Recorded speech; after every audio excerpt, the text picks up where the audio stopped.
하나님의 섭리는 참 신기합니다. 오늘 설교 제목 하나님의 섭리인데, 하나님께서 생각하시는 모든 일들, 그러니까 우주의 운행 법칙뿐만 아니라 인간을 통해서 이루어질 모든 일들, 심지어 그것이 구약 성경에 보면 바로의 악행까지도 이용해서 아브라함의 믿음을 세우시고 결국 그를 믿을 수밖에 없게끔 이 믿음의 조상으로 세우신 그러한 것들을 보면은 하나님의 섭리, 하나님의 주권은 너무도 성경 속에 나타난 뚜렷한 주제다라고 여러분에게 가르쳐 줄 수 있을 것 같습니다. 그래서 오늘 말씀도 마찬가지입니다. 이 나사로가 살아난 이 사건을 두고 많은 유대인들이 그를 예수님을 믿게 되었습니다. 그런데 그 중에 또 어떤 사람들은 또 예수님이 하신 일, 나사로를 살리신 일을 그 지도자들에게 가서 또 알려줍니다. 그러니까 어떤 반응이 일어났느냐면은 사람이 죽었던 사람을 살리게 되었는데 이 종교 정치 지도자들이 생각하는 것은 우리의 기득권이 저 사람에게로 몰려가는 것을 두려워하는 그 사건부터 시작됩니다. 이걸 보면 인간이 얼마나 철저하게 죄인인가, 자기밖에 모르는 존재인가를 쉽게 알 수 있고, 두 번째, 종교적으로, 진리가 아니라 종교적으로 어떤 영향력을 미치고자 그 거짓된 것조차도 자기의 것이라고, 자기의 영역이라고 생각한 것에는 그것을 지키기 위해서 어떠한 범죄도 저지를 준비가 되어 있다는 것이 바로 이 종교에 미친 사람들의 특성이다, 이렇게 볼 수 있습니다. 그래서 우리가 이단이나 사이비들을 보면은 사람을 세뇌시키기 위해서 다양하게 성경을 조합하고 왔다 갔다 성경이라고 아까 어떤 집사님 표현해줬는데, 왔다 갔다 성경, 이 말씀과 저 말씀을 막 짜맞추어 가지고 마치 성경을 제대로 아는 것처럼 이렇게 저렇게 짜깁기 위해서 자기의 논리를 관철시키는 그런 것들을 서슴지 않고 하는 것을 볼 수가 있는데, 그게 바리새인들이나 이 종교 지도자들이 했던 것과 크게 다를 바는 없어 보입니다. 코에 걸면 코걸이, 귀에 걸면 귀걸이, 목에 걸면 목걸이 셈이죠. 그러나 성경은 그렇게 보는 것이 아니라 일관된 주제를 가지고 봐야 되고, 그리고 문맥이라는 것이 당연히 존재하고, 이야기를 해보면 대화에 어떤 흐름이 존재하듯이 성경에도 분명히 문맥이라는 것이 존재하고 주제라는 것이 존재합니다. 그래서 그 글을 읽어보면 너무 당연하고 자연스럽게 알 수 있는 게 있는데도 불구하고 어떤 한 생각에 가로막히면, 자기의 욕심에 가로막히면 그것들에 대해서 돌아보지 않으려고 한다는 것이 사람의 속성이다라는 것을 이 성경 전체 99약을 통틀어서 성경에 등장하는 이분들, 특히 하나님을 만나지 못한 사람들의 경우를 보면 지속적으로 보여주는 특성이다, 이렇게 볼 수 있겠습니다. 그래서 이들은 명분을 내세우는데, 이런 명분, 만일 그를 이대로 두면 모든 사람이 그를 믿을 것이다. 이게 이제 사실이냐 아니냐, 모든 사람이 그를 믿을 것이다, 1번. 그 다음에 그러한 사건 때문에 그들이 걱정하는 겁니까? 로마인들이 와서 우리 땅과 민족을 빼앗아가리라 한다, 그렇게 될 것이다고 걱정을 합니다. 그러니까 대제사장이 가야바가 말합니다. 그게 중요한 게 아니라 그런 사건이 일어나기 전에 막아야지라는 이야기죠. 그 지금 선동의 중심이 되고 있는 예수만 죽이면 그냥 한 사람이 죽어서 우리 모두가 이 민족이 살 수 있지 않겠냐, 이렇게 기가 막힌 해결책을 나름대로 제시를 합니다. 그래서 그 말에 대해서 그 사도 요한의 생각이 뭐냐면, 이 말은 스스로 함이 아니에요. 그의 대제사장으로 예수께서 그 민족을 위하시고, 이렇게 50절 되어 있죠. 이 말을 꼭 자기가 대단한 비책으로 내세운 것 같지만 실제적으로는 하나님이 뜻하신 것을 대제사장이 말했다라고 요한이 이 사건에 담긴 그 섭리를 이야기해 주는 겁니다. 예수님이 이 민족 이스라엘을 위하여서 하나님 백성을 위하여서 십자가 지시고 죽으실 것을 그가 의도는 다르지만 결국 말하고 말았다. 이렇게 이제 중의적인 어떤 표현을 이렇게 밝혀주고 있습니다. 즉 여기에 등장하는 그 모든 사람 48절에 보면 모든 사람이 그를 믿을 것이라는 말은 사실 아니죠. 예. 모든 사람 예수님을 믿지 않았죠.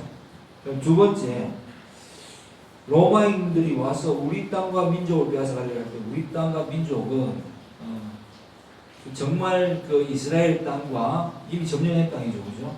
이스라엘 민족이겠습니까? 아니면 그들이 가지고 있는 카르텔이겠어요. 네.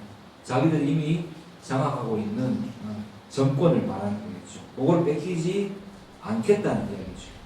그러니까 그런 일을 안 당하게 하려면 대제사장이라는 자가 그러면 저 예수를 죽이면 될 것 아니냐 하고 그때부터 모의를 시작했다는 말인데, 이 일이 그들이 했는 이 일들이 실제로는 하나님이 계획하신 일이라는 것입니다. 하나님은 악을 이용하시나? 그런 게 아니라 하나님은 선 자체이시고 인간은 스스로의 힘으로 이 하나님의 섭리를 뒤바꾸어 보고 인정하지 않으려고 하지만 결국은 그것조차도 하나님은 선하게 이용하셔서 당신의 뜻을 이루신다라는 것이 오늘 본문의 그러는 문맥의 특성이며 주제인 것입니다. 그래서 요한복음에는 한결같이 이제 이런 것들이 지속적으로 일어나죠. 그래서 예수님께서 어떻게 하시냐? 이제 그때부터는 그 때가 차기 전까지는 빈들 가까운 에브라임이라는 동네에 머무르면서 제자들과 함께 하셨다. 이렇게 기록하고 있습니다. 이 본문을 통해서 우리가 의문을 가진지 적용을 하고 의문을 가질 수 있는 것은 세상 살아가기 참 힘들잖아요. 그리고 교회가 마치 한국 교회가 무너지는 것처럼 보이잖아요. 그렇죠? 복음이 이제 뭐 힘을 못 펼칠 것처럼 보이잖아요. 근데 우리가 좀 전에 논의했듯이 1985년에 그 목회 80년대의 목회 방식으로 2025년을 살아가는 사람들에게 동일한 방식으로 교회를 운영하고 목회를 하려다 보니 어느 기독교는 그냥 종교화되어 버린 것이 아닌가. 종교가 아니라는 말은 아닌데 이 말을 뜻을 아시겠죠. 바리새인과 서기관들이 했던 것처럼 어떤 세력을 나타내고 어떤 이 예배당을 유지하기 위한 하나의 종교단체가 되어버리지 않았는가 라는 생각을 해보게 됩니다. 교회에서 가장 중요한 것은 무엇일까요? 교회가 존재하는 이유. 교회는 결국 건물은 아니거든요. 그러면 모이는 장소가 물론 필요하죠. 하지만 곰곰이 생각해 봤을 때에 이 시대에 만약에 바울이 이 시대에 태어나서 하나님의 은혜를 받아서 사도로서 활동을 했다면 바울이 뭘 했을까? 저는 그런 의미를 보고 봤습니다. 바울이 아마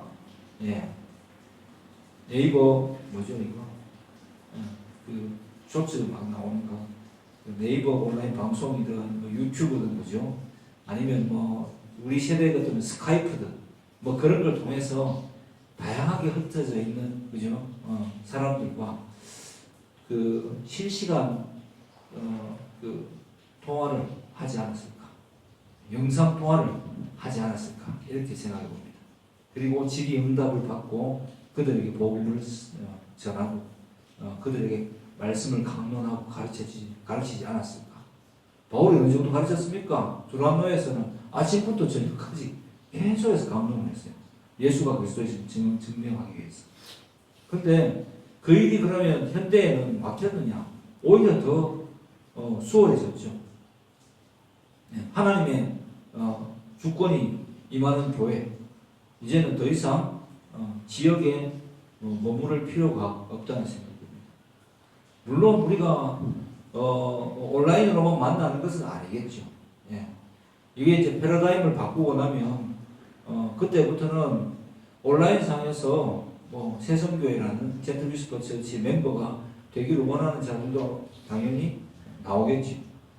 그렇게 하고 서로 말씀이 강론되고 지역에 어디든가 이야기하다가 또 이렇게 오프라인에서 모이고 싶으면 모이는 그런 새로운 어떤 역사의 장이 지금 현재 한국 교회 안에 펼쳐지고 있지 않는가.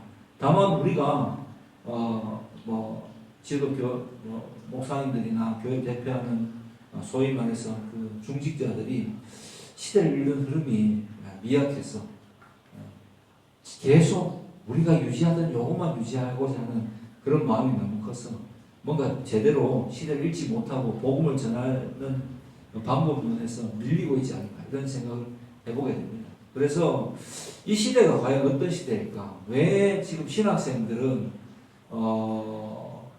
절반 이상 줄어들고요. 미국에서는 지금 신학교가 문을 닫고 있습니다. 네. 뭐 유명한 퓰러라든지 뭐 트리니티라든지 뭐 이런 신학교들이 학생이 없어서 지역 주민의 반대에 부딪혀서 물건을 이 건물을 팔고 싶은데도 팔지 못하고 있는데 결국은 사람이 없으니까 신학생이 없으니까 그죠? 팔지도 못하고 안 팔지도 못하고 뭐 이런 상황이 부딪히고 있다고 해요. 그리고 전 세계적으로 매일 41개의 교회가 문을 닫고 있다고 예배당이 문을 닫는 거죠.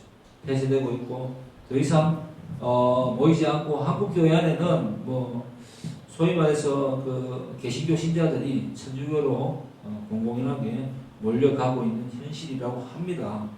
그러면 이 시대가 하나님께서 살아계시지 않고 폐쇄된 시대냐 아니면 우리가 복음을 전하는 우리가 무딘 것이냐라고 생각할 때 우리가 무딘 거겠죠. 시대를 바라보는 눈을 가지고 기도하고 열어가야 되는데 현재 사람이 많이 모이는 교회는 뭐 어떤 유튜버가 그렇게 밝혀놨더라고요. 저도 뭐 거기에 대해서 크게 동의를 합니다. 뭐 오순절파, 뜨거운 교회, 오프에서 뭔가 성령 체험하고 이런 교회들이 사람이 모이고 아니면은 막 찬양하고 그죠? 이제 온라인상에서 그런 음악이 뭐 제대로 가는데 그런데 대형 교회에 또 사람들이 몰려들기도 하고 그렇다라고 합니다. 동시에 또 한편에서는 진짜 말씀이 갈급해서 말씀을 제대로 전하는 교회를 찾고 있는 이 가나안 성도라고 그러죠. 예.